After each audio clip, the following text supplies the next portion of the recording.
Thank you very much for that story, Lydia Gashomu. Now, even after the government says restaurants will be allowed to reopen, albeit under strict measures centered on social distancing, some restaurants are grappling with customers not being fully convinced that it is safe to visit their favorite hangout spots. Leangare made a visit to one of the popular joints in the New Muthaiga and has filed the following report. The government said that restaurants will reopen in the country, but under strict measures. We are right now in the New Muthaiga, where one of the popular lounges is set to reopen.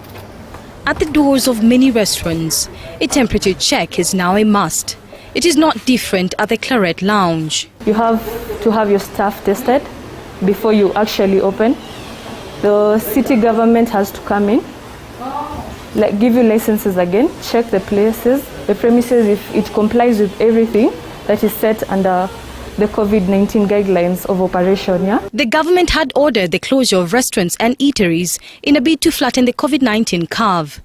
Edith, one of the managers at Claret Lounge, says that order has affected business. She was forced to relieve 7 of her employees. Only a few have resumed. Mwamba is one of the few who have resumed work. From Monday, it was half full, but from Friday and Saturday, it was usually full. It was so full, up to where you can't get a seat. The entire business had been closed down, with no deliveries being made. The managers here had resorted to digging into their personal pockets and savings from their other businesses to ensure this one does not collapse. However, things are gradually set to change, with a few customers trickling in today on their fast reopen. There's that fear because, one, you don't know who you are meeting. But what I can say for now is that I appreciate there is not much. The number of people around is few.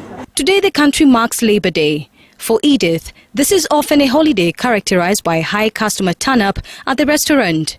But this time round, business is definitely not as usual. It's a different holiday from the ones we're used to, but I know things will be better with time. Even as eateries reopen under strict measures, questions have emerged on how effective the measures by the government will be, given the history of what seems like weak public inspection and enforcement witnessed during outbreaks. What also remains unclear is whether small eateries will afford the cost of testing each worker for the dreaded virus. Leangare for TV47.